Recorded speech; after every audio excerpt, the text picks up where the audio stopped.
District government Sialkot کے زیر اہتمام یوم یکجہتی کشمیر کے موقع پر کچہری چوک میں پروقار تقریب اور ریلی کا اہتمام کیا گیا۔ جویا نیوز پلس رجسٹرڈ کے نمائندے برائے ایجوکیشن عاشق حسین صدیقی کی رپورٹ کے مطابق C E O education Javed Iqbal Babar, D E O secondary جناب Malik Allah Dad, D E O elementary جناب Mujahid Hussain Alvi, deputy D E O Chaudhry Muhammad Akbar Ghumman, doctor Syed Ahmed Raza, divisional صدر انجمن اساتذہ پاکستان عاشق حسین صدیقی، رہنما یوسف سہوترا، محمد ایوب صابر، رانا محمد طاہر، رہنما انگلش ٹیچرز ایسوسی ایشن ظہیر احمد ناگی، چودھری ساجد علی، ارشد محمود زمان، حنیف عبد الرحمن سلفی، خالد نذیر سمیت سربراہ ادارہ جات، اساتذہ، طلباء اور سوسائٹی کے افراد نے کثیر تعداد میں شرکت کی۔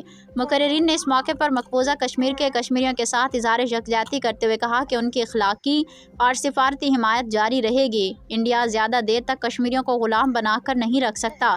کشمیریوں کو ان کا حق خود ارادیت دیا جائے۔ اقوام متحدہ کی قراردادوں کے مطابق کشمیر کا مسئلہ حل کیا جائے۔